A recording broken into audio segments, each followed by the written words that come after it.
Oh,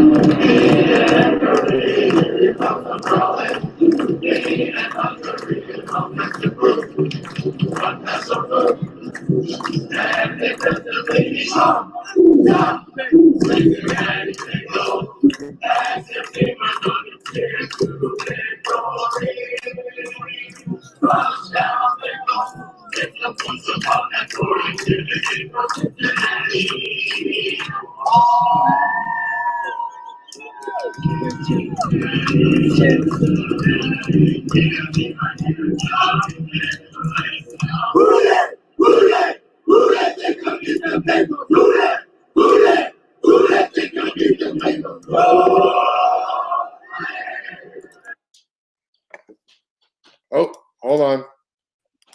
Oh, Sorry, Mike. That's all right. Sorry about that. That's all right. That's all right. Good evening, everybody. Welcome to Sunday Night Football with Bengal Jim and Friends. Into a very hot weekend here in Cincinnati.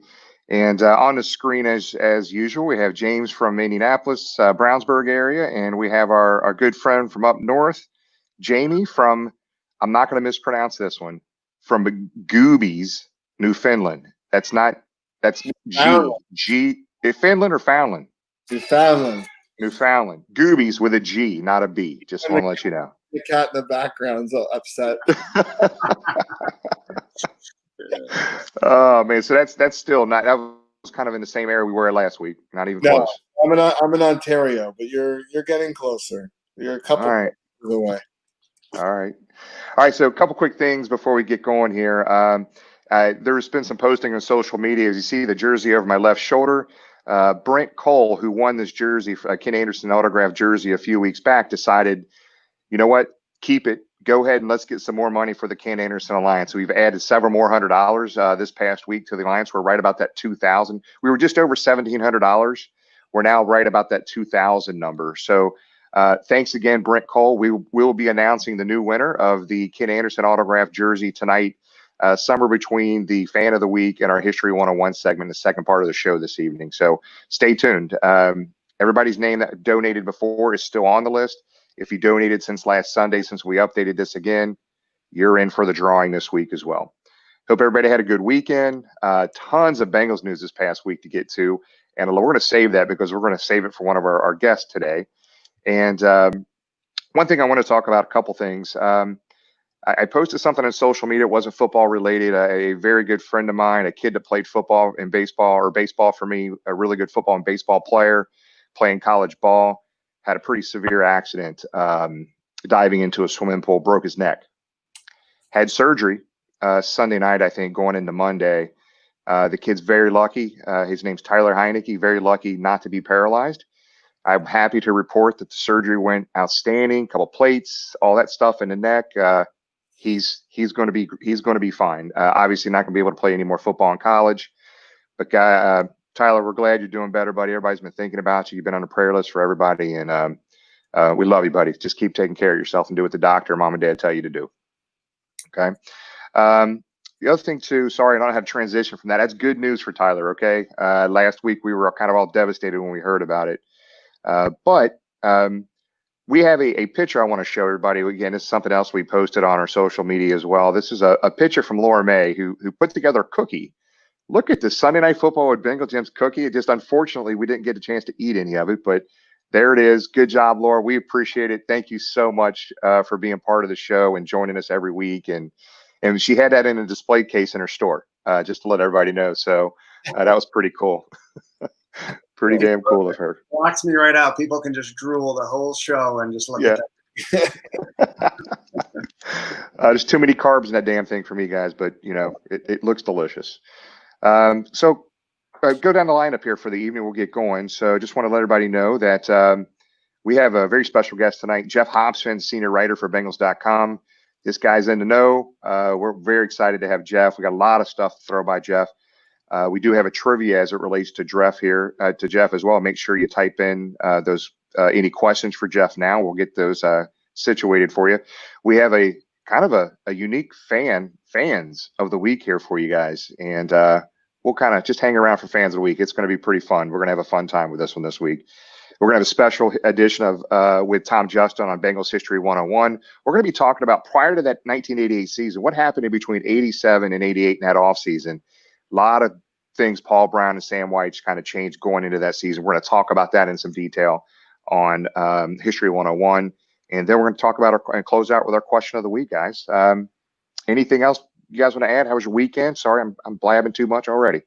All's good. It was at a bar/restaurant last night watching some dinner and looked up on the screen and there was baseball, like somewhat real baseball, Mets Yankees on an exhibition leading up to their start this week. So, that's promising. Hopefully they get going. Everybody stays healthy. And, next step is rookies report this week and then the veteran a week later. So that was a good sign, maybe we're inching our way back. I don't want to get my too high, but that was exciting to see two different teams play. It was interesting. They had cardboard cutouts in the seats behind the like the first 5 or 10 rows behind the home plate there, which was interesting. But it was exciting to kind of see some sports, live sports back on TV. So that was good. How about you, Jamie?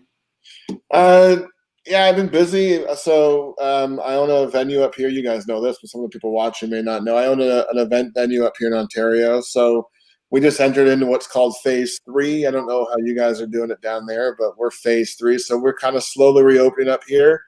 So I've just been doing showings all week. We're booking weddings for next year and then 2022. And so, yeah, just been busy doing that. So I look forward to doing this every Sunday night with you guys, though. Yeah, so. Good time, man. Good time. So you said you were watching a Yankees game, right, James? It was a Yankees game? Well, go ahead and bring on our guest here. And is Geoff, I heard you're a big Yankees fan, right? Yeah, I'll still talk to James. That's okay. No, I'm not a Yankees fan, even though I grew up in New York. It was just live sports. I was excited. It was great watching the Yankees and the Mets with nobody in the stadium. I like that. It's my kind of Yankees-Mets game. That's right. Well, hey, welcome, Geoff, to the show. We appreciate it. Usually I have an intro. Thank you very much for having me on. Appreciate it to be with all you guys. Yeah, going to be fun, man. So out of 1999 Bengals first-round draft, the media draft pick out of Syracuse University, Geoff Hobson's on the show with us. Geoff, you're going to need to fact-check a few things here for me. This is what I was able to obtain on you. So Geoff is the first news reporter hired by an NFL team to cover the team's website. Started covering sports with the Cincinnati Post and the Inquirer in 1990. And I think the Bengals hired you, Geoff, in 1999. Is that close to being accurate? Actually, Jim, 2000. My first day was Peter Warwick's first day. It was April 15th, 2000. So, okay. All right, there you go. It's a long time from when Mike Brown said, I don't know what's going to happen here. I don't know what this internet is, but and I didn't either. But it worked out pretty well. Yeah. Good. All right. So, Geoff, I don't know if you keep up with the show, but, a lot of times what we do, we have a lot of players on. Yep. And the first non-player we had on was about 2 or 3 weeks ago. We had Marissa Contepelli. As you can see, Jamie up here is the president of the Marissa Contepelli fan club, as you know. Great. That's great. There's some great pictures there. So one thing we try to do with the Jamie, where are you in Ontario? Are you in Parry? Are you near Parry Sound? Yeah. So Parry Sound's a driving distance. I'm in Brantford, Ontario. So okay, right. Yeah. Birthplace of Bob Orr. So. Oh, it's awesome. Yeah. Parry Sound. Everything. Parry Sound knows everything. See. So Geoff knows where Ontario is, guys. We'll figure it out. We'll figure it out eventually. I know where Ontario is. Jimmy just likes messing with you. Well, Geoff, one of the things we always do is we got to go back and find clips of players, and we just their playing days, and we kind of throw up some clips to let them talk about it. Last week we had Pete Johnson on, just hilarious. That's great. The best. He was awesome. So, Geoff, we found a clip from Marissa Contepelli, and I had to dig and find one on you. I not from your football playing days back in the day, but I do have a clip we're going to go ahead and play here. It's only maybe 30 seconds. Let's go ahead and play this. Yeah. It's one of the great players in Bengals history. That's right. What every Bengal player for the last generation has wanted to do. Yes.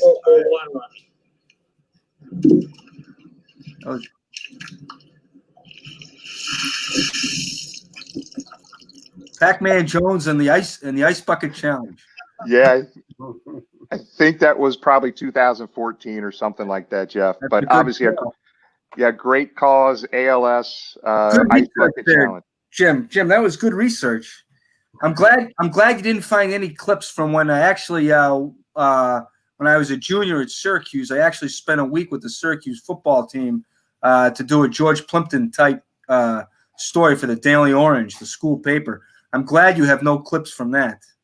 You know, we might have to have you on again now. I maybe I missed those. Maybe I could find those next time we have you on. But it is. Was Dick McPherson the coach then, Geoff, or was that before his time? No, that was right before. That was the last spring before Mac got hired. Okay. Actually, my running backs coach was a guy named Tom Coughlin, and Some may know him, right?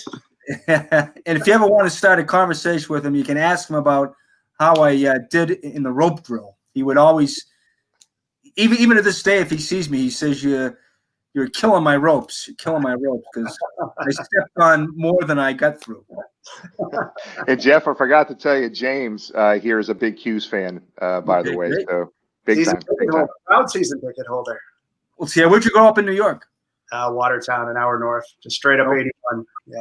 The most depressing sign in the United States is when you get to Syracuse, it says Watertown, 70 miles. And you can't just believe there would be 70 more miles because even getting to Syracuse is a haul. No, it was great. We were up there last week, spent some time on the St. Lawrence River, which is gorgeous time of year, but when you got 5 foot of snow in the winter, it's not so nice. But great area to be from is what I say.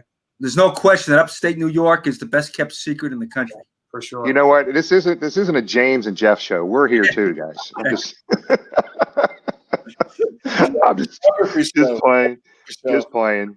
So let's go ahead and get in. So we're going to have a lot of questions right now through Facebook and YouTube, but I've got a lot of stuff here for you, Geoff, as well. And heck, we started there, but I guess I wanted to start with, you've been there since 2000. So you went through a regime change from, to Marvin Lewis. You just recently went one from Lewis to Zach Taylor. Just kind of give us what you saw from you looking into that process. Obviously Marvin Lewis coming into the team was a huge culture change. A lot of things changed, a lot of positive direction, a lot of things happened positively.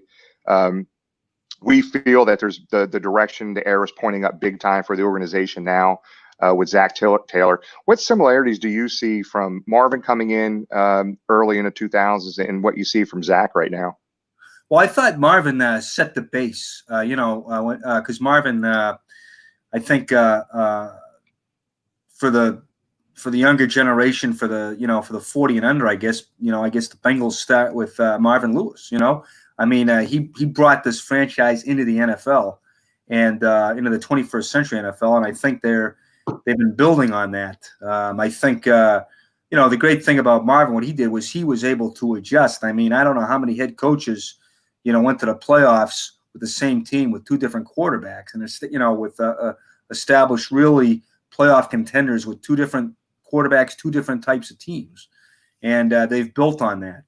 I think they've kind of they've made their own culture change in a sense, they've gone back to their roots with Zach, building on that foundation that Marvin built. They've gone back to their roots, going with a young offensive mind. I think they see Zach. I think Mike Brown and Duke Tobin. I think they saw Zach in the mold of a young and up and coming guy like Sam Weiss, a guy like that. Get a guy early and have him grow with you. And, they were able to make a move like that because, Marvin had built such a firm base, from a culture standpoint. Yeah, interesting. There's definitely some similarities, obviously different times in the franchise's history here, but we're excited about Zach. I know there's a lot of good stuff going on down there with him. One thing I forgot to mention to everybody viewing live right now is that we do have a trivia, just like we do with every guest. You're going to have, and this is never easy. We're not going to give you any softballs here. So we want you to name. You can type it in the chat area. 2 things. It's got to be Geoff's favorite all-time player, and I'll give you one easy hint. His favorite all-time player of all time, and then his favorite current baseball. These are baseball players.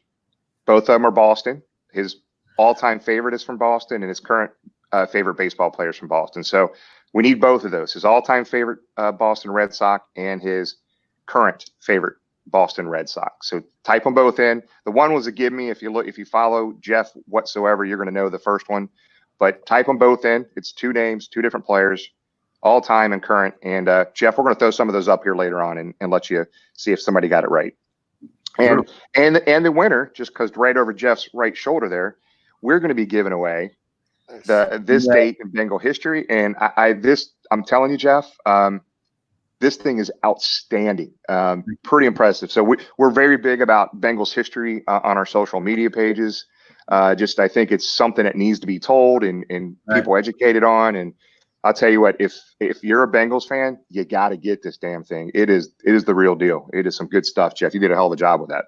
Thanks, Jim. I had a lot of help because there was the guys who came before me who wrote the stuff back in '68 and '69 with the with the newspaper clippings where that's where I got and some of the stuff, of course, I covered. But I think you do a great job of that history 101 because the history of this franchise is really compelling. You guys have lived it and seen it, and it's something for, I think, the young fans today. I think, it's something they need to know, and I think they'd enjoy it. Yeah, I'm with you. We get comments all the time about, I had no idea, that these things are. Again, we don't have a Super Bowl championship yet, but we got as much history as any team in the NFL, and it needs to be told. And thank you doing what you're doing there as well, Geoff. All right, so one of the biggest things we have been really on is this Hall of Fame, Geoff, and I think there's a lot of confusion on really how the process even works. So I'd like to be able to talk about, if you can, obviously the 2 big topics here for us with players are, Ken Riley, who just passed, and then Ken Anderson, that we think are the 2 most deserving Bengals today. I mean, there's other ones. I think Lamar Parrish and a bunch of other ones, Willie Anderson, Corey Dillon, all those guys need to be in too. But the 2 that we need to focus on right now, obviously, are Ken Anderson and Ken Riley. So explain to us the process a little bit, if you can. You don't get into all crazy detail if you don't want, but help us understand, is there a chance? Do you see a legitimate opportunity for Ken Riley and Ken Anderson to get in? Yeah, and I'll try to keep this as simple as possible, but it's kind of hard. And part of that is the Hall of Fame's fault because they really don't do a great job trying to detail it. But there's 2 separate, category of players. There's the modern era players who retired fewer than 25 years ago. So you're talking about guys like Willie, Corey Dillon, 2 guys I think that ought to be in. Talk about Chad. Those are the modern era candidates, 25 years or fewer. And then there's the senior candidates where the 2 Kennys fall in. Those are guys who have been retired more than 25 years. And that is the most difficult thing. That's the most difficult category to be in. The guys who serve on the senior selection committee call it the abyss because there are so many players. And how the senior candidates get selected is there's a 9-member senior committee, and they have a list. They have a ballot of about 60 to 80 guys, and they vote. And the top 15 vote getters, they qualify to get into the final discussion in August in Canton. They meet in Canton. This year it's going to be a Zoom. And it's 5 members from that senior selection committee, and the senior selection committee is made up of the overall Hall of Fame selection committee, which is of 48, of which I'm a member. But 9 of the 48 are senior selectors. They vote on this ballot, 60 to 80, come up with a final 15. They go to Canton, and there's 5 of the 9 selectors are in that meeting with two Hall of Famers, and they debate the 15 names. They debate the 15 names that they voted on. And they vote from 15 to 10, from 10 to 5, and then depending on the year, they come up with a senior candidate, 1 or 2 senior candidates. Those 1 or 2 guys go to the finals, which is held in the day before the Super Bowl, which is when the modern era guys are also voted on. And usually if the senior gets through the process of the senior committee, they're usually, they're usually voted in. I mean, I can't, there's maybe been 1 or 2 guys that didn't go through that process, and then come to the finals and get knocked out. Now, Kenny and the two Kennys have been in the last I'd say the last probably decade. They've been part of that final discussion, I think, a few times. And they expanded the senior class last year to honor the 100th anniversary. They expanded the class to 10 seniors, and they didn't get in, which was, that was a real blow. But I think there's a couple of factors of why I think they've got a chance in the next couple of years, is because I think the fact they didn't get in really heightened their candidacy even more, because I think they're perceived as I know they're perceived on the committee as two of the best candidates. And then the fact that Kenny passed, unfortunately, put his case obviously out into the public again. So, they're always considered the favorites, and it never happens coming out of that discussion in Canton in August. And what they've done, I think their ballots, the senior committee ballots, are in this week, and then they're going to do a Zoom meeting in August to select either. They haven't decided yet if there's going to be two senior nominees or one, and they'll come up with that. And it's just very difficult to, you talk to these guys on the committee. I mean, it's brutal. You look at those 15 names, every one could be in the Hall of Fame. And, why they haven't been in, nobody can give me an answer. There's the typical, Kenny was a systems quarterback. Well, that's ridiculous. You can shoot down that argument in a heartbeat.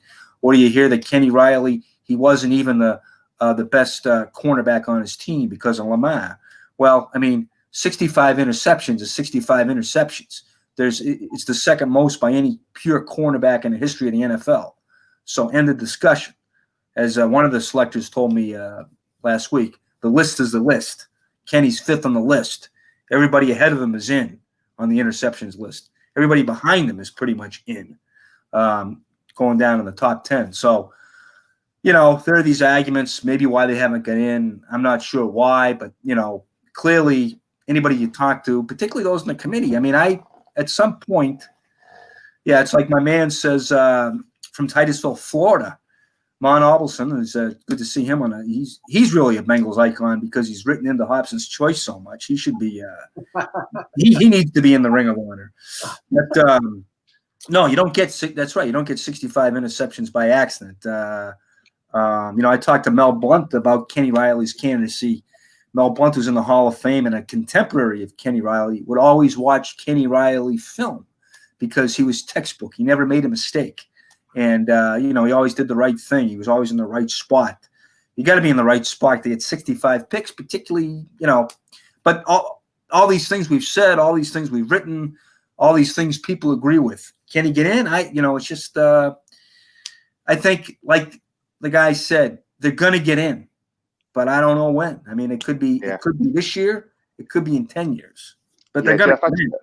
Yeah, I'll tell you, man, I agree with you 100%. And it almost brings a tear to your eye just to think that, when Kenny Riley gets in, he's not going to be here for that, right? He's going to be looking down, on that whole ceremony. But I want this shit to happen for Kenny Anderson soon as well. While he's still with us. I'm not saying he's going anytime soon.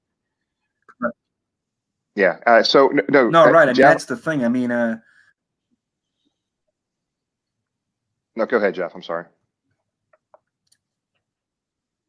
No, I'm sorry. Go ahead. I'm sorry. Go ahead, Geoff.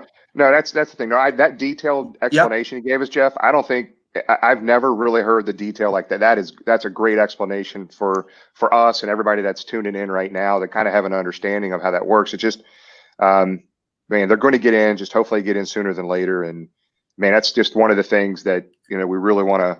If there's any way, shape, or form that the fans that it can help in any way, in a positive way.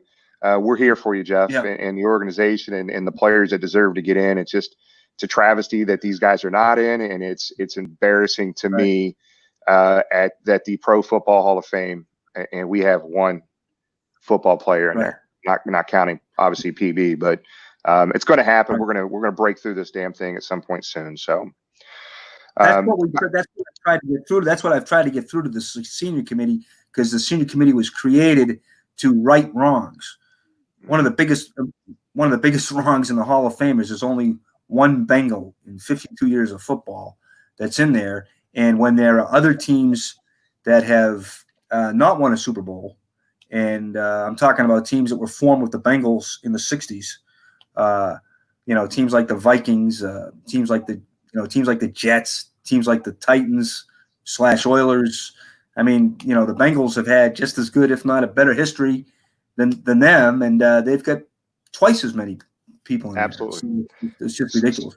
There's a message in one of our chat areas here, from Craig Johnson. It just says small market bias. I think there's a little bit something to that as well. But I'm going to ask one more question, Geoff. We're going to get to the chat area here, but kind of twofold, kind of a quick one for you. But with Joe Burrow coming in as a rookie quarterback, the whole COVID thing hitting coaches and mini camps and all these things going on.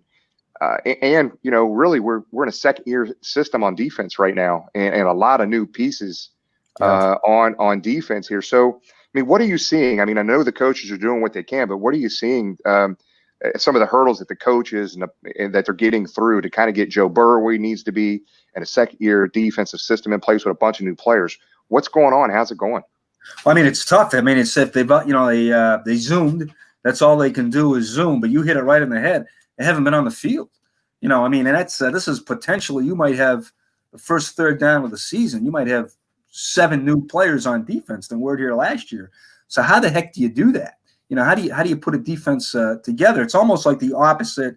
And I'm doing a story for tomorrow on the 2011 season, which was similar in the sense that there was no off season. They didn't. The one advantage they had in 2011.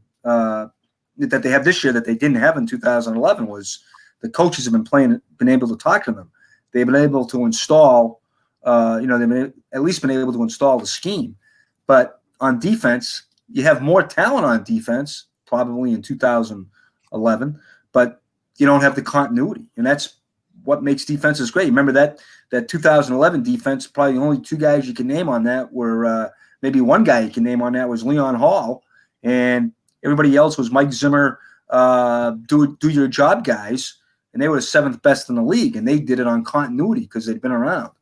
You're going to have more talent this trip, but no continuity. And offensively, I think you get the rookie quarterback, but you also at least you have the continuity of the same. It's the second year of Zach's scheme. I think your offensive line is going to be. Has been around with the same coach for the first time in 3 years with Jim Turner, so they've been able to work with that. So, but you're right, Jim. They haven't had any. Who's just nobody really knows much because haven't seen them on the field. But from a continuity standpoint, I think the offense has a leg up on the defense because they've been talking to Burrow since they're used to talking to Burrow and dealing with Burrow, but he hasn't been on the field with these guys, so he hasn't thrown it past AJ. Hasn't thrown it past any of his receivers. Where, at least in the 2011 lockout, they couldn't be with a team, but they could be with each other.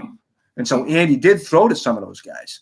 But and who knows what the situation is going to be here? I mean, how much team? I mean, are you going to be able to go 11 on 11? Can you huddle? What can you do? I mean, I don't. I just really, it's all one big question mark. Yeah, it's just a crazy situation for all the NFL teams, more so, for us having a rookie quarterback and everything else going on. So, but it's not as bad as it was in 11. But it's not as bad as it was in 11 when you had a rookie quarter. You not only had a rookie quarterback, you had a rookie offensive coordinator. AJ was a rookie, and and now at least you have AJ is AJ can be the Chad Johnson that he didn't have, and Burrow. I mean. Burrow's the first pick in the draft. He's not the 35th pick in the draft, which is what Andy was. Now Andy had a great year. He did things a rookie quarterback never did, but he was also the 35th pick. Well, I truly believe that. I know this is all crazy times right now, and players. There's something that's telling me these guys are going to figure this stuff out, and they're going to be ready to go.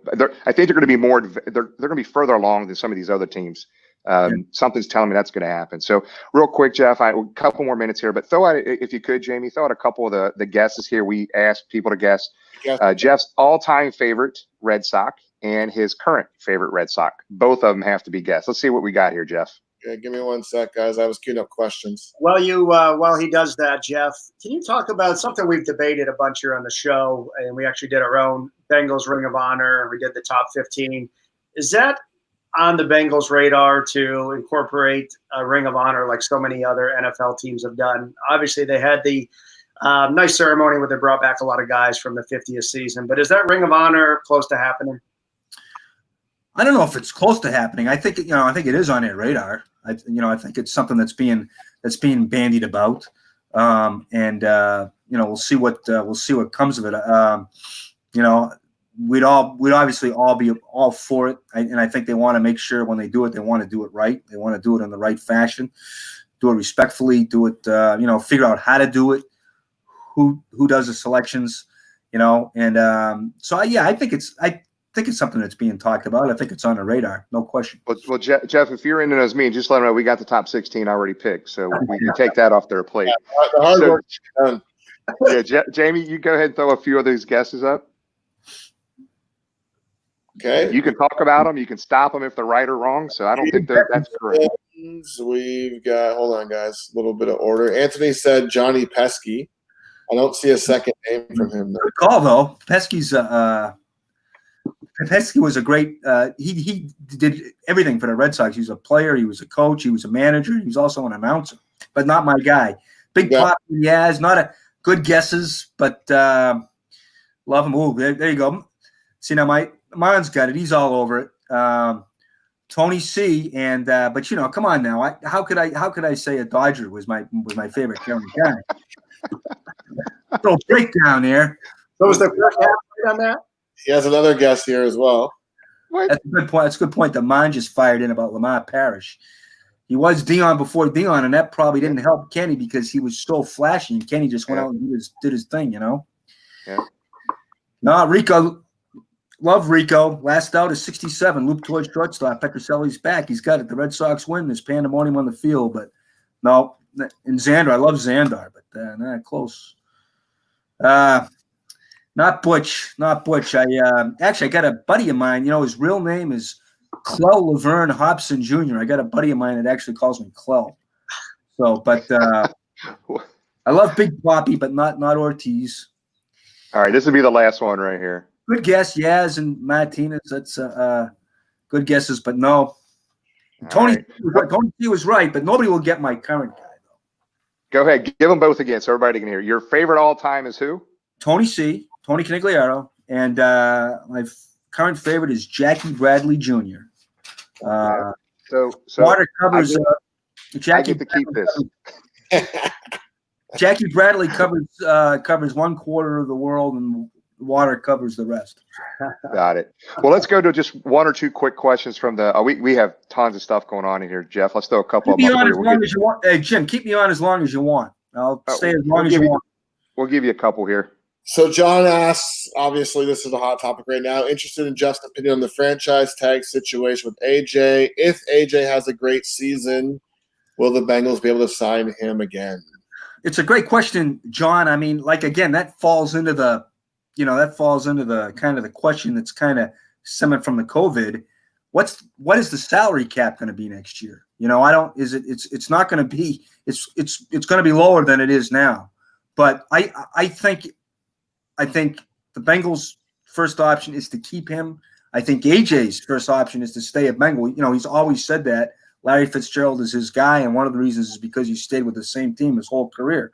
I think they can work something out, and I'm not, even if he has a great year, I still think they find a way to keep him in town. I think the two things you got going for him is they want to do it. And I think, AJ, after he spends a year with Joe Burrow, he might not want to go anywhere else. I'm sure he won't. Hey, okay, Geoff, Anthony Consenza wants you to say out loud, no ma. No ma. No ma. Would that get me on Saturday Night Live with Jimmy Fallon? I don't know. But no ma, yeah. No ma actually was, my father moved out to Cincinnati in 2002, and he got a job he was a security guard over at the Reds ballpark. And Noma, I think, was playing for the Dodgers. He came in, and my father's post was outside the umpire room, so he always saw the opposing team leaving or something. And he said to Noma, I guess he said, "Hey Noma, how you doing? I'm from Boston." And Noma was very nice and said hello. And then I guess somebody heard Noma say to a guy walking away, "Gee, I couldn't tell," because my father's accent is actually worse than mine. Oh, that's great. Okay, so Kim and Ron ask, who is the most interesting person you've interviewed? Well, I tell you, that is a great question. The one person I always wanted to interview just passed away, John Lewis, congressman from Georgia. He was I thought he was the greatest living American. That was one guy. I don't know how I could have worked him into a Bengals story, but I would have. I did ask Michael Johnson about him because Michael Johnson was actually on the 50 when they marched over the bridge in Selma on the 50th anniversary. Yeah. Michael Johnson was in the third row, probably Selma's most at the time the current most famous celebrity. But I got to say, I think Sam Weish is up there. I think Boomer Esiason really, is up there. Casey Jones, when I was in Boston, working in the Portland, Maine paper, I talked to Casey Jones when he was the head coach of the Celtics. Very interesting guy. I actually got a chance to talk to Orr, Jamie Orr one time. He was retired, but he skated with the Maine Mariners, and I had like 10 minutes with him in the locker room, and I've been lucky. I've really interviewed a lot of interesting people down through the years, but I don't know. I don't know if anybody can top Norman Julius Esiason. Yeah, good one. Jamie, let's do one more. Well, give me 1 sec here. So keep them coming. This is like Chris asked Geoff if we hopefully have a season, which we think we're going to. What is your guess on the Bengals record this season? Big question, Geoff. Be careful before you answer. Come on. No, I know. I'm telling you, I'm going off at 2011. I've seen it. I've seen a rookie quarterback show up with no reps during the off season. I say they go one better because he's a number one pick. So I say they go 10-6 and not 9-7. That's not even close to my 16-0, Geoff. You're not even close. I'm a little off there, but and me, I'm a big one for. Everybody's talking about Burrow's receivers, and I love them. But number 28, I think, is going to have a big year. I think they're going to one of the big reasons that Andy had success when he came out was they had Cedric Benson, who had a very important role in that 11 team, and I see Joe Mixon having a similar type of impact. Yeah, but if he stays healthy, man, he's going to be the real deal this year. I'm excited about that as well. I'm excited as well. Okay, we'll do one more, Geoff. We got other people waiting, but this has been awesome. We've been so excited to have you on, but I know there's probably some more, and let's do one more. I keep saying one more. Sure. Well, we'll go back to Mon here. Will they find a way to sign Mixon long term? Yeah, Mon. I think they. I think they will. I mean, but we know this. This is a big conundrum. What do you pay a running back? I know that's always a big topic. And again, we have what is the cap going to be? But I still think that they'll find a way to get it done. I think these guys will watch Burrow. I think they'll like being his teammate. I think they'll want to stick. I think they can. And I really love Mixon's, not just for his ability, but guy's got a great attitude, very enthusiastic, team guy. I think he wants to be here. I think he'll. I do. I just don't know when, but I do think they'll end up extending him. Will the number that Derrick Henry just signed for, you think, be in the ballpark that Joe would be looking at? I tell you, I think he's better than Henry, but I'm not the one signing the check. But I would think that's a number you could probably I would think that's a number you could work with. I would think. But you know what, Geoff, you could sign the check. But it would bounce. One more quick thing, Geoff. The transition going from the Post, working for the Bengals, is there ever a time where you feel handcuffed? And maybe handcuff's not the right word. Obviously, you're working for the Bengals. The fans love you for what you do and that inside presence. You ever get in that conundrum of kind of toeing the line of what you can and can't say because of who writes that paycheck?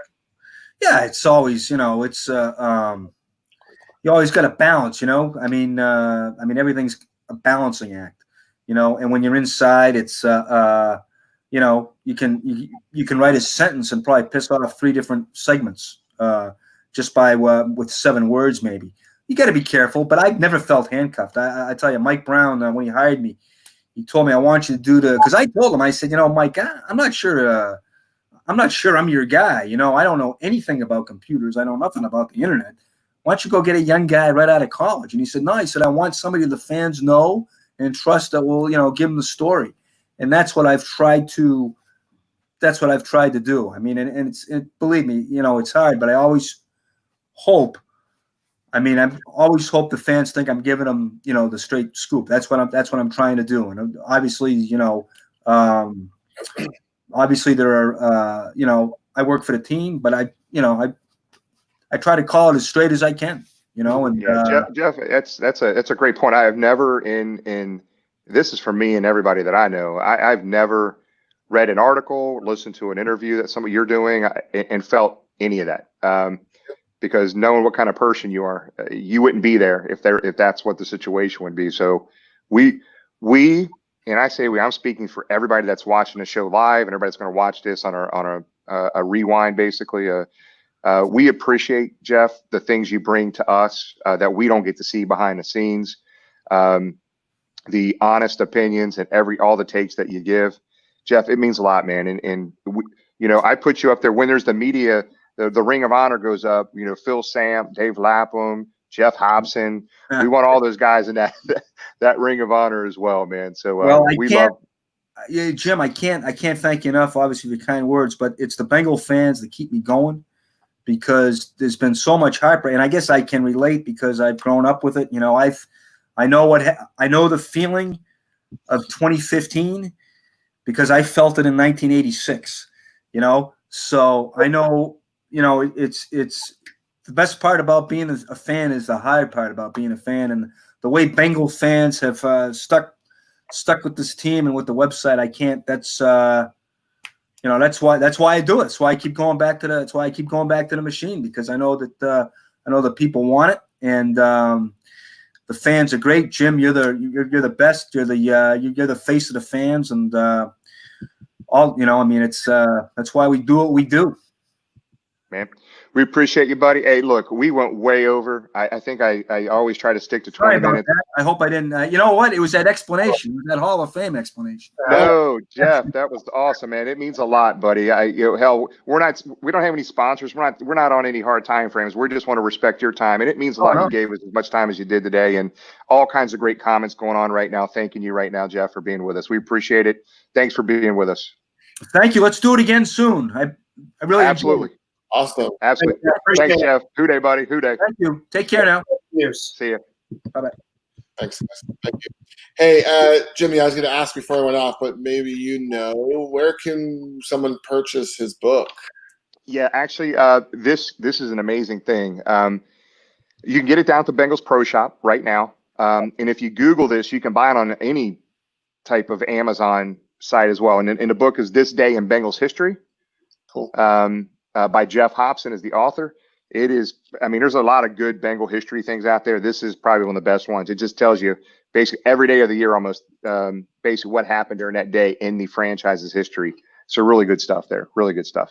Well, guys, we're running behind, but you know what? Our other guests coming up here, I don't think they're going to have a problem with it at all because Geoff Hobson was he killed it. He knocked it out of the park and nobody got the guess right, but so we got to figure out how to give this thing away here at some point tonight. We're going to figure that out. So, all right. So fans of the week, new Bengal Jim fan of the week here. We're going a little different direction here. Jimmy, we might have to do your history segment first. Okay. Okay. They need 5 more minutes before we can bring one on. So why don't we do your history segment now, and then we'll bring them on. Let's do it. Is Tom in the room right now? Oh yeah, Tom's not in the room either. Well, while we're waiting on Tom, while we're waiting on our fan of the week, don't forget you can still that jersey behind Jimmy's. Let's go ahead and do that. Let's go ahead and do that. Okay. So why don't we talk about the Ken Anderson Alliance? Tom actually just logged on, so we can get Tom in here and do your history 101. Let's do it. Give me 1 sec here. Hey Tom. Hey buddy. Can you hear us? You guys there? We're here. All right. let's get it going. So one of the things, again, Tom Justin has been with us several times, and he's going to be on us on a regular basis talking about Bengals history 101. So Jamie, I think he's having a volume problem on his mic.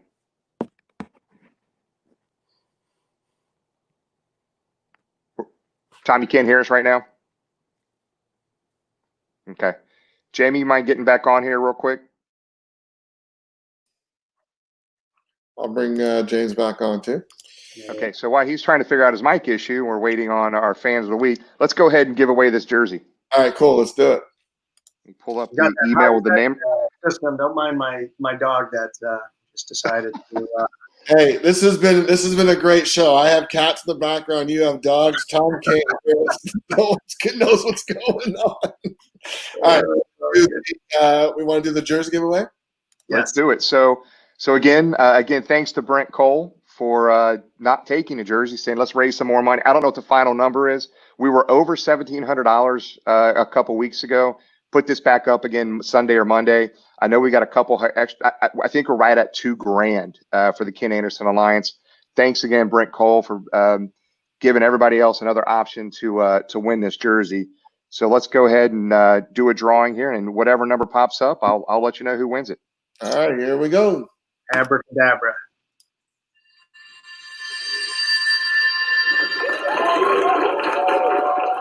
Lucky number 7. 7 is Derek. I'm not going to pronounce this right. Decollette, Decloedt. Derek Collette, you are the winner of the Ken Anderson jersey behind me. If you could direct message us on any form of our social media, we will get that jersey mailed out to you with a couple Bengal Jim koozies, and congratulations, Derek. That's good stuff. Thank you, everybody that donated. To get to over 2,000. Thank you for Brent Cole for giving the jersey back and allowing us to raise even more money. We appreciate it. You guys are rock stars back from when we started this thing several years ago. So we appreciate everybody contributing. Great cause, and we're going to do more of it, through the show, and then hopefully in person when we can tailgate, and look forward to, helping out all these wonderful charities. I know Gary Burley's is on the list. We did stuff with Icky for his son. So whatever we can do to give back, we appreciate everybody, and it's you guys and gals out there that are pitching in. So thank you for all your contributions. It's pretty funny. Derek was one of the donations on the very first day that we put that up. So congratulations, Derek. Good stuff. All right, let's try in here again. Tom, can you hear us now? You're good. All right. Okay, let's get it rolling. So as we started talking a little bit earlier, Tom Justin is another historian. With him and myself love this stuff. We could geek out for hours about Bengal history. So we have a great topic tonight. Tom and I were talking earlier this week. We had the 1988 season, which every Bengal fan knows that season, how great that season was, how fun it was for the city and the organization and everybody involved. But what happened prior to that season, after that 1987 season where they finished 4-11, what happened in that off season? And we're going to play a little clip, and then Tom and I are going to have some discussion about what happened in that offseason. What did Paul Brown and Sam Weiss do differently going into the 1998 season? But let's play this clip right here of the 1988 season. We had so much pressure early on. We had to win the Hall of Fame game. I think we had to have a near victory in the team scrimmage the week before the Hall of Fame game in order for them to keep me another week. I made jokes early in the year that I was on one of those 7-day renewable contracts. If we didn't make enough first downs, they were going to make a change. Sam had to start with his personal discipline. In other words, eat 3 meals a day at a normal time. Get the staff home by 7 o'clock in the evening. You think better when you get up rested, and that was the starting point. Sam's boldest new thought involved the reassigning of roommates. We decided that some of the guys that played on defense really didn't spend enough time with the offensive players. So we tried to put a black defensive player with a white offensive player and vice versa. Not to create brand new best friends, but to create new friendships and better acquaintances so that when we got down to those goal line stands, everybody knew what was at stake in the other guy's life, and maybe it made us a little stronger team.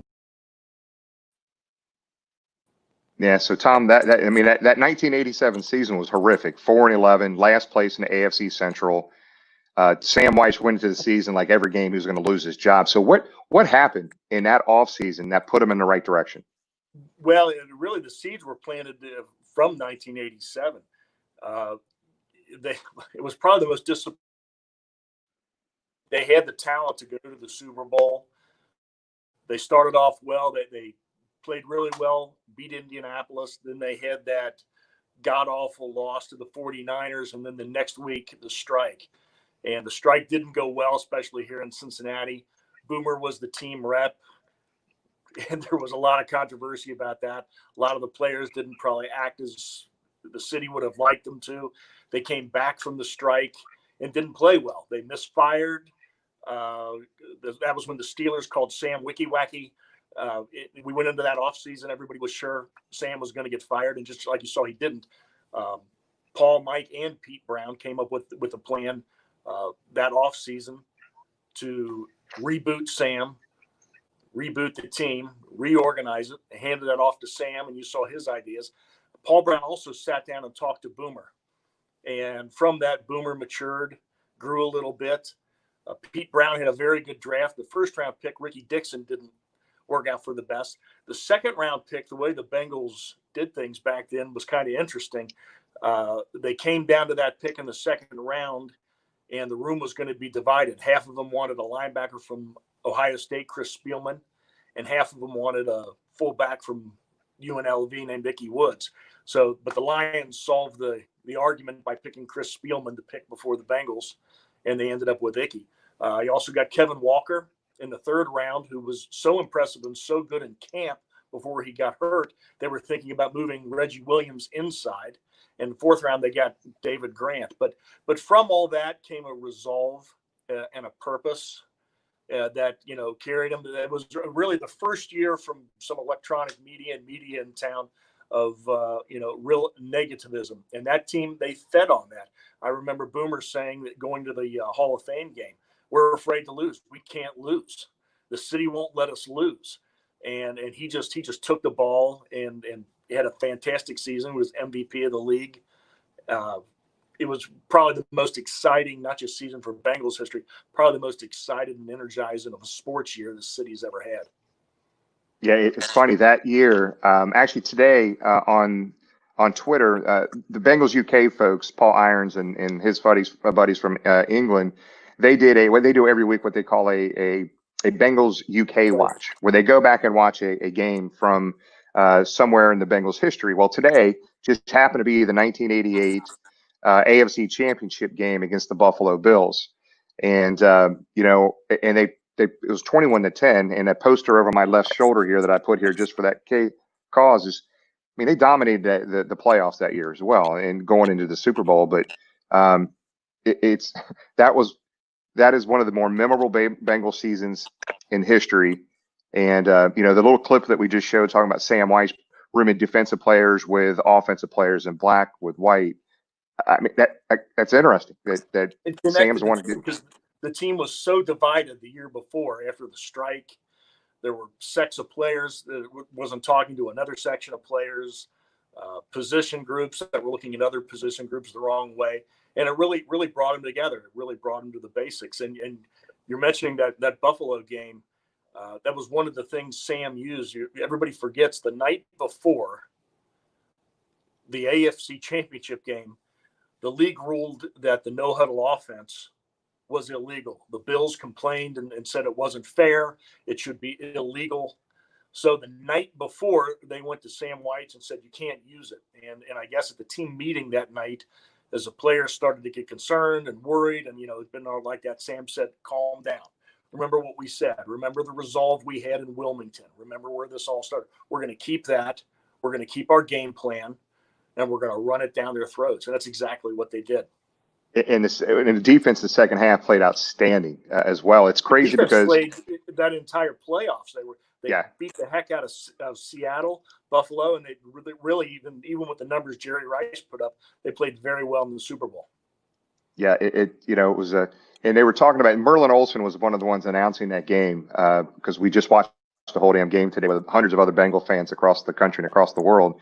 What was funny, they were talking about Sam Weiss getting last minute notice on everything you've been doing this whole year with your no huddle. Can't do it today.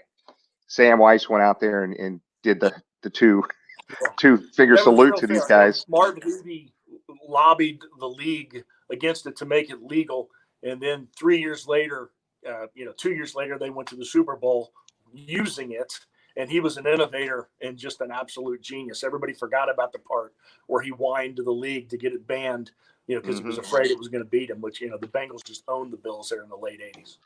Yeah, it was really fun watching that game today with everybody. It's just that was a game I haven't rewatched in 20 years. So it was kind of fun to see it again. So tying in some Bengals memorabilia here, like we always do. So I have all these things. So basically what you're looking at here is the AFC Championship game ticket stub. Not like it is today, guys. They rip them in half. So this is half a ticket stub. Back in the day, that's what they did. That game day program from that Buffalo Bills game. And guys, this team right here was a damn special team. Probably one of my favorite teams. Some of my all-time favorite Bengals on this team. One of my favorite players, not the favorite, but one of my top favorite players is James Brooks, who was on that team and one hell of a player who had a hell of a career and was a big contributor to that team that year. And JB could run inside. He could run outside. He was as good a pass receiver, if not the most important pass receiver on that team.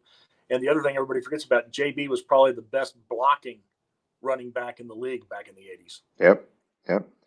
Well, Tom, we appreciate it, buddy. Thanks again for being with us, and we look forward to next week. Thanks, buddy. Hooday. We'll see you next week, bud. Good. See you, Tom. See you guys Hooday. later. Thank you. All right. Some good insight there. As always. And then the memorabilia, Jimmy, just takes it over the top. Nice. Am I like doing too much with the memorabilia? Do I need to stop? That's with that being said, seeing that ticket stub, I think we got the email from the Bengals are going ticketless this year. So those old ticket stubs are a thing of the past and something, younger generation is going to be like, what's a ticket stub now? So for you young folks, what they used to do, you'd have a full game ticket. You would go to the gate. The guy, the ticket taker, would take it and rip it in half, give you half, and put one in a little container, basically. And I think they would go back and count those out of the container of how many people were in attendance. I think that's what they did. All right, our fans of the week are all right. Let's bring them on. So, bring on our fans of the week. You want to do an intro before I bring them on? Hey, so I don't want anybody to be shocked. I just want to let you know that puppets are people too. And they're diehard Bengal fans as well. Welcome Daddy-O and Haji to the show. Wow. Wow, thank you. What an honor. Yeah. Good day. Sorry, hey. Geoff Hobson made you guys wait. We apologize. No, it's okay. It's okay. I want to thank all of you. I mean, I want to thank Bengal Jim and obviously my mom too, and Marissa Contepelli and all of you just for having us on the show. I really... Hey, Daddy-O, hey, we need, so as you see, Jamie up here is the president of the Marissa Contepelli fan club. We need a vice president and a CEO. Can you be the vice president? Yeah, sorry. Yeah, I'm the reading comprehension. I'm not the best, but yeah, just thank you. Did you see our Marissa episode, Jamie? No, I haven't seen it, but I'll have to go back and watch it. It's classic. Yeah, he's never gonna get to bed tonight. Now he's gonna go watch that on replay. Go watch it, man. It's really a whole new side of Marissa. You've never seen this side of Marissa. Oh yeah, awesome. Yeah. So guys, just to let everybody know, look, I know we have a ton of folks watching right now that are not on Twitter and do not go to YouTube. Yeah. But look, I'm going to tell you, these guys right here are awesome follows on YouTube. They do some amazing stuff. Is it DNH Sports is who you guys are with? Is that correct? Yeah. We've been with DNH for a while. I mean, it's Daddy-O and Hoji is what the DNH stands for. So it just seemed like a good fit for us. Yeah. The electric. It's awesome stuff. I'm telling you, they have just all kinds of stuff on YouTube right now. I would recommend you guys go check them out, subscribe, follow them. Jim, can I say we are the #1 rated show about the Bengals hosted by puppets with foreign accents right now. I believe that. That's a great stat. #1. No, yeah. 2. Yeah. So I'm really so worried. Yeah, go ahead. Yeah. So Even both our guys from England with their funny accents. No, just kidding. They're not puppets, so they're not in the running. So Right. we are number one for the puppets. We used to be number two. We've done a lot of work. We've gotten this far. Great. That's awesome. So tell our viewers and followers and just tell them basically where you guys are from. What are you guys about? I know you guys are diehard Bengal fans, but just talk about yourselves a little bit. No, sure. Oji, I'll start if it's okay. No, please do. Yeah. Yeah. So, I mean, we're from a place called Village Island. Everybody knows about Village Island. Great place. I'm from North Village Island, which is more a civilized part of Village Island. Hoji is from the South, and they produce a lot of good fruit, and then we appreciate that. But basically, we're colonized by the Northern Village Island people. It's a complicated history. Complicated history, as history always is. But I would say, so we come to Cincinnati with the dream of being rock and roll superstars. Yeah. And, we are running around all over, playing music.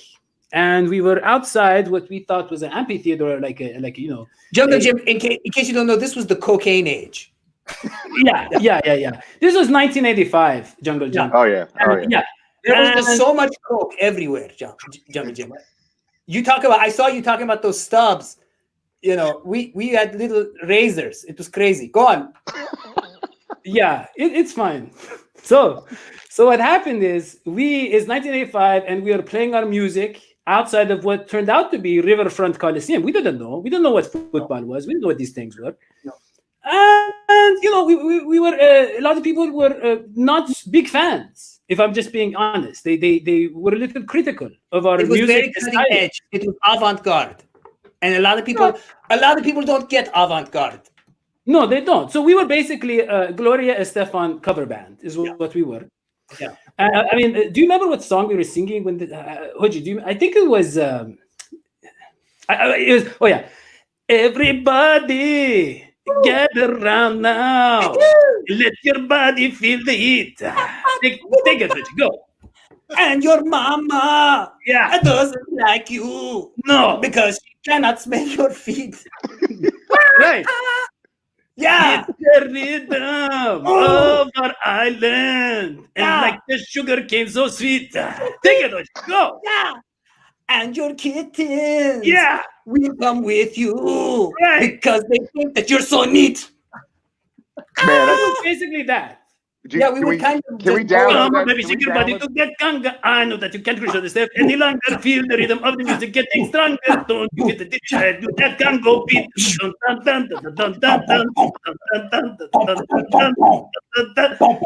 that. I want to download some of that from Apple iMusic. If I can download that, I'm going to. I'm going to put that on my playlist. Right, but so basically we're playing this music, and you can see how talented we are and how sophisticated our music aesthetics are. And people were making fun of us. And so then this man, I guess in his mid to late 30s, is walking by. And he not only gives us a big wad of cash, I want to say, like $50, $60. Classically handsome gentleman. Yeah, with a big mustache. Yeah. And he turns to the other people there. He says, hey, give these guys a chance. They're trying to live the American dream. Yeah. And that man was Ken Anderson.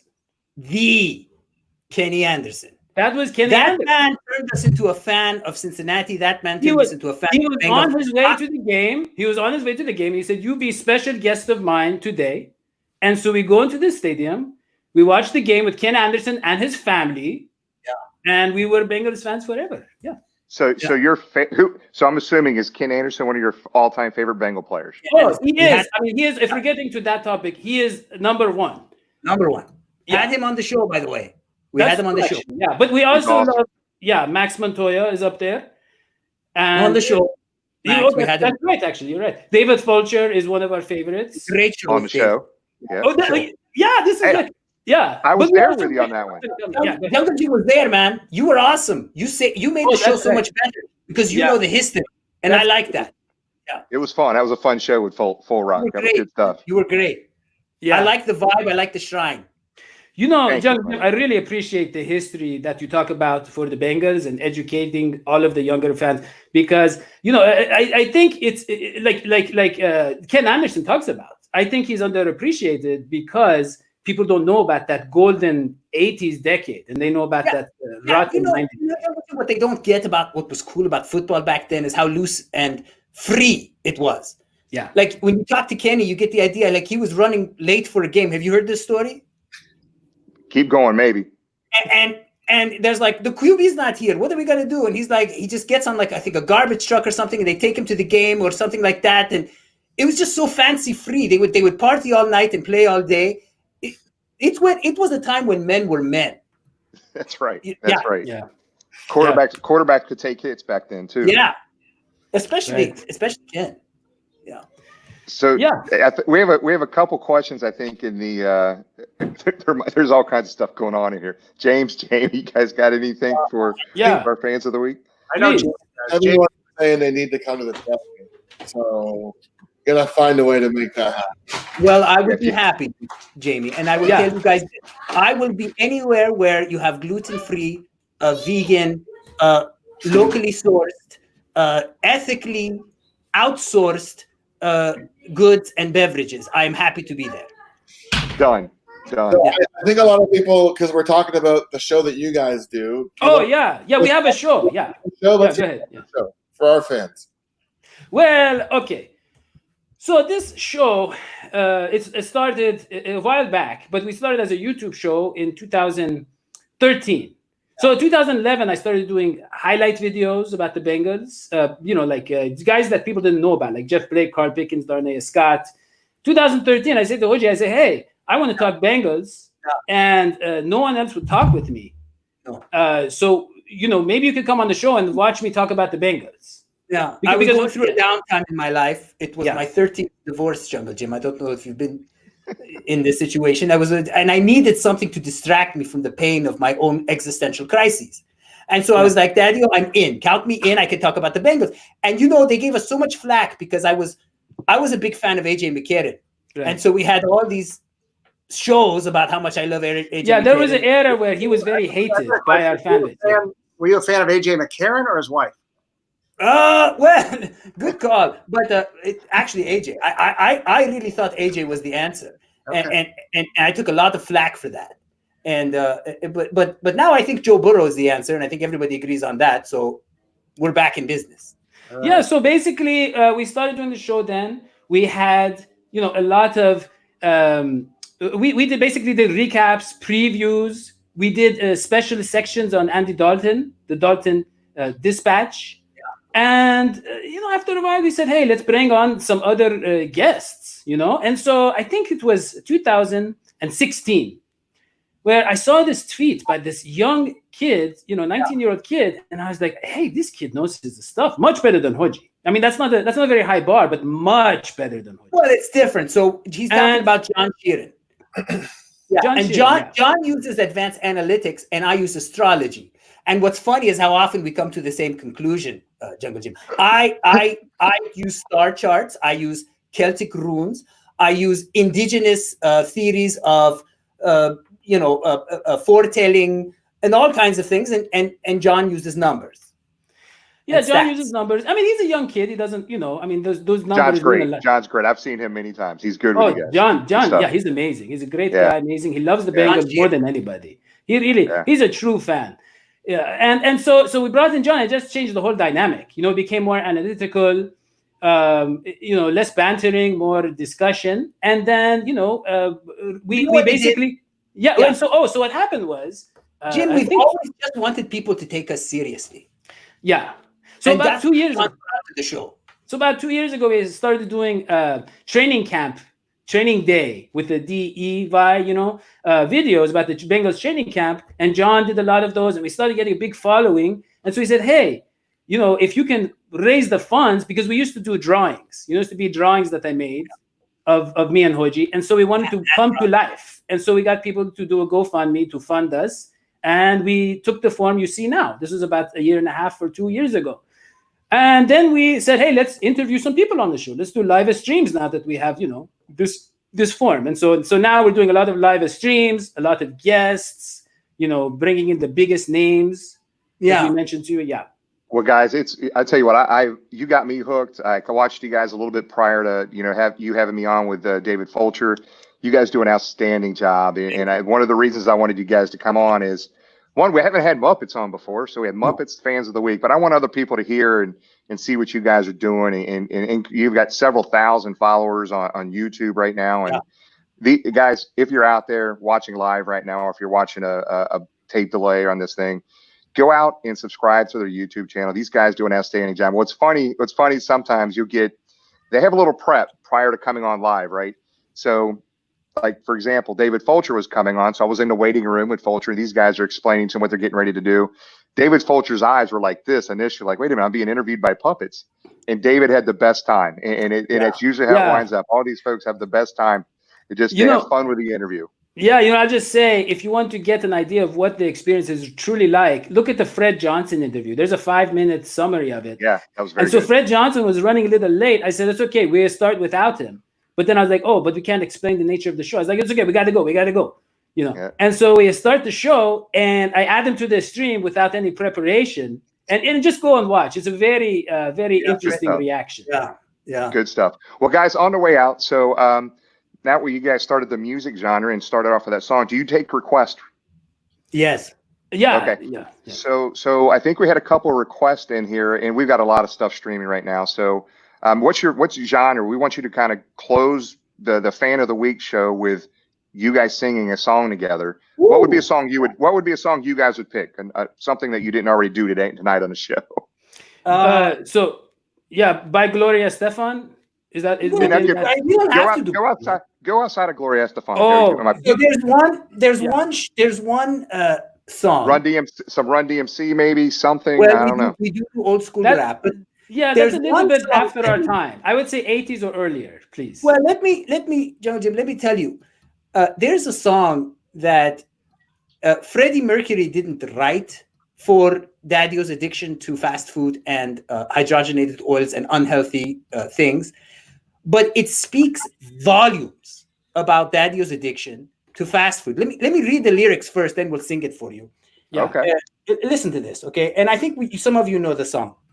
I'm a rocket ship on my way to Mars. On a collision course, I am a satellite. I'm out of control. I am a sex machine ready to reload, like an atom bomb about to explode. I'm burning through the sky. Yeah, 200 degrees. That's why they call me Mr. Fahrenheit. And tonight, I'm have myself a real good time. Let's do this.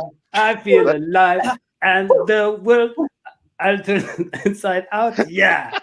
And floating around. Inside out, yeah. That's what they call me, Mr. Fahrenheit. I travel at the speed of. Don't stop me. No. I'm having such a good Because I'm having a good time. Having a good time. I got a little room. Yeah. And I took a shower with him last week, and he smelled good. Yeah. I'm burning through my pants today, and I don't know why. I think it's because I smell so great. We lost all control. Okay. Well, I guys, hope I did it for you. Yeah, I have. You can't see. I have tears in my eyes. I'm laughing so damn hard. Guys, thanks for coming on. We appreciate everything you're doing for the Bengal community and Bengal Nation, and we love you guys. Keep doing what you're doing. Man. You need us for anything, brother, just let me know. Thank you. That was awesome, man. Thank you. I love you guys. Yeah. Who dat?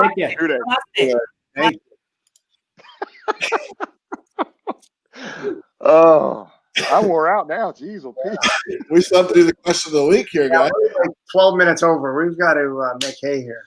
That's all right. Question of the week, guys. Thanks for coming. Those guys are hilarious. Do watch them on their YouTube channel. They got really good stuff. Question of the week is a good one. Let's go ahead and hit that one. We'll close out. In the comments, let's hear what you guys think. And of course, we had Geoff on here. We touched on this, but this is definitely the story of the week in Bengal Nation. Yeah. Do you think AJ Green will retire a Bengal? James, let's start with you this week, buddy. I get to go first. First of all, AJ Green, model citizen. Just pleasure to have. I think since he was drafted, out of Georgia, just one of the many Georgia guys that's been here, been a class act. I see where the Bengals came from. He hasn't played in a year and a half. Give him the money, that franchise tag, which is certainly nothing to sneeze about. I think once he plays with Burrow, he's going to say, man, this is great. Retire a Bengal, work out a deal for however long he wants to play. Everybody's happy. He helps nurture a young Joe Burrow. So if I was the Bengals, that's what I would have done. Hopefully he can stay healthy, and hopefully he has a couple more years in the tank. Yep. Jamie, so what about you? Yeah, I think so. I think I actually really like what Geoff was saying about that. I mean, I think we often forget about the excitement that he's going to have coming into this team this year. I mean, you look at the team, and it's hard not to get excited. Why would you not want to be part of that? The spotlight's going to be on Cincinnati, obviously, this year with Burrow. I think, I wasn't happy in the offseason early on when he was talking about how he would stay away from everything and it's business and he wants a long-term deal. I get that. But, I mean, you haven't had a healthy season. We need to see a healthy season. So I think behind the scenes they've talked, and this is obviously the best option. Sign the tag, show up, be a model player like you have been for us. And then if you can stay healthy this year, you finish your career in Cincinnati. That's my opinion. Yeah. And the franchise tag, he's getting $18 million for 1 year. I mean, that's yeah. Not as much as we make, but that's how much Jamie makes selling poutine on Friday nights. That's right. That's but right. Movies though. So is that more or less? Yeah, it's a little less. So I mean, here's what I think how this is going to play out. I think it was the right thing for AJ and the organization at the end of the day not to work out a long-term deal now. Crazy times, everything going on. There's been a number of national publications that have already said that AJ Green will be comeback player of the year. So I truly think if he stays healthy, he will be the go-to guy for Joe Burrow in that offense. I think they got the running game to be able to offset some, not just they're not going to have to throw the ball 50 times a game. I think he's going to have an outstanding season this season. I think the Bengals and him will reach a long-term deal. I think he said verbally I think in one of some publications that I read in some interviews that he wants to retire Bengal. He's a genuine guy. He says, I got 4 more great years left in me. I think the Bengals and him reach a long-term deal here at some point, and he has a great 2020, and he finishes his career out here, and he will be a Hall of Famer, in my opinion. Listening to Ken Brew this morning, somebody used the example Andrew Luck's rookie year in Indianapolis and Reggie Wayne's last year. Andrew Luck just fed him the ball left and right every time. I think you'll see, Joe doing that with a staple like AJ Green, somebody that's going to catch a ball, somebody that's going to, put up some touchdowns, run for a lot of yards. So, but the only difference, I hope AJ plays longer than Reggie. Reggie retired that next year. Hopefully, as you mentioned, AJ will go on and play several more years and stay healthy. Yeah, so Strawberry Ice says yes. John says, hope they learn a lesson with Big Wit. AJ retires a Bengal. Everyone's getting excited. Joe freaking Burrow's here. Chris says, yes, I think he'll have a great season and has said more than once in interviews he wants to retire a Bengal. I think he deserves a Super Bowl ring. Jungle Joe says, absolutely. His interview after the tag. This is actually key, guys. The interview after the tag, he seemed humble about it. A little bit different than the tone at the beginning of the offseason. Spoke highly on Burrow. Look up Bengal Nation. This is going to get good. So I think we feel pretty good about AJ being here long. I like that he said in the interview after signing he wants to finish his career as a Bengal. I think that's – but maybe it's something to the fans to be like, hey, like I do want to be here. Yep. I look, AJ Green was a great draft out of Georgia. This guy is just a humble, class dude. He just goes out there and does his job. Unless nobody gets under his skin except for what's the DB from Jacksonville? Jalen Ramsey. Then if you act like Jalen Ramsey, he just beats you down. So I don't want to mess with AJ. He's going to have a hell of a year, and I'm excited about it. So I can't wait to get this damn season going. So, guys, I just close out here real quick. I want to say congratulations to Derek DeColette. I think I'm pronouncing that name correctly, for winning the Kenny Anderson jersey over my left shoulder. And thanks again to Brent Cole for donating that back. getting us a few more $100 to get us to close to, I think we're right about that $2,000 donation. That is all Bengal Nation. That is all you guys. We're just using this as a vehicle for you guys to do this. But $2,000 to the Kenny Anderson Alliance is a big deal to those guys, and they really appreciate it. And I think it's cool that Bengals country and Bengals Nation came together to make that happen. So go back real quick. Thanks for the fans of the week. They were fun. I wanted to do something a little different. Those guys are really good. I know they acted crazy tonight, but they're awesome.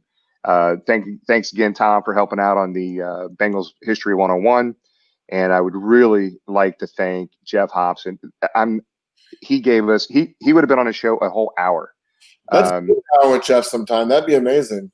Yeah, Geoff, we could have talked to Geoff for hours tonight. I had all kinds of stuff. I know you had more stuff we didn't get to in the chat areas.